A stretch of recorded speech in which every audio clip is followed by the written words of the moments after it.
कल विश्व हिंदू परिषद के शिविर में एक बृहद संत सम्मेलन में ये बात हमने कही, विरोध वैचारिक हो सकते हैं लेकिन कमर से नीचे वार करना, जिस प्रकार योगी जी के माता पिता पर प्रश्न उठा करके कि हुमायूं की औलाद अकबर है, ऐसे शब्दों का प्रयोग किसी धर्माचार्य को शोभा नहीं देता है।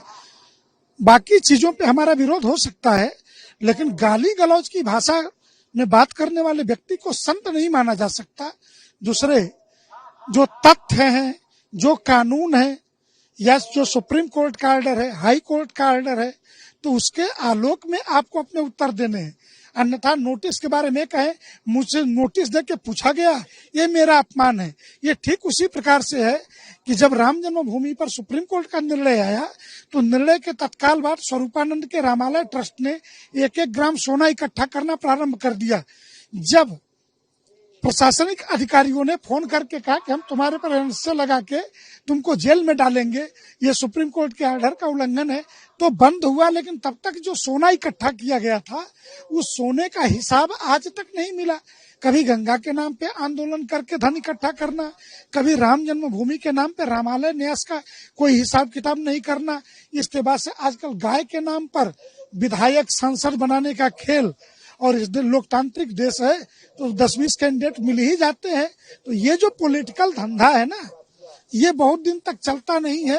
भगवा कपड़े की याद में केरल में अजय राय के पार्टी का जिलाध्यक्ष चौराहे पर गाय को लाइव काटते हुए फेसबुक लाइव किया गया और कच्चा मांस खाते हुए, और वो बाद में राहुल गांधी का स्वागत कर रहा था।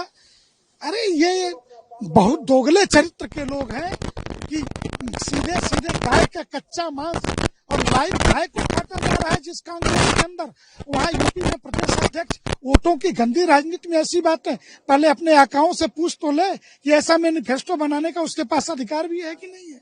प्रतिवर्ष सरस्वती पूजा सुबह से शाम तक होती थी। इस बार बसंत पंचमी शुक्रवार को होने के नाते जुमे की नमाज में एक निश्चित संख्या और 3 घंटे के लिए परमिट किया है। जुमे की नमाज भी पहले भी होती रही है और गौशाला में सरस्वती पूजन भी पूरे समय होता रहा, तो इस 3 घंटे भी सरस्वती पूजा चलती रहेगी। ये लॉ एंड ऑर्डर का इशू है, न सरस्वती पूजा रुकेगी न नमाज रुकेगी। सुप्रीम कोर्ट के इस निर्णय का हम स्वागत करते हैं। ये पुराना केस है 84 के दंगों का, और वो बरी तो पहले से थे नीचे के कोर्टों से। तो अगर ऊपर के कोर्ट ने साक्ष्य के अभाव और लंबे समय तक सत्ता में रहते हुए कांग्रेस ने कोई साक्ष्य छोड़े थोड़े हैं कि कोर्ट तो साक्ष्यों के आलोक में फैसले देती है, तो कोई साक्ष्य बचे होंगे तब तो। भूत पिचास निकट नहीं आवे, महावीर जब नाम सुनावे। भगवान श्री राम की जन्मभूमि निर्माण से लेके प्राण प्रतिष्ठा धर्म ध्वजारोहण तक राहुल गए नहीं, और अगर जाते हैं तो उन्होंने 70% मुस्लिम वोटों वाली वायनाड लोकसभा चुनी है, फिर उसका क्या होगा। और जाते भी हैं तो पहले भी सोमनाथ मंदिर में गए थे और वहां पे गैर हिंदू कॉलम में हस्ताक्षर किया है। इसलिए अगर अयोध्या भी जाते हैं तो गैर हिंदू के कॉलम में ही हस्ताक्षर करेंगे। एक धार्मिक श्रद्धालु के लिए नहीं, एक पर्यटक के लिए कि भांति जाएंगे श्रद्धा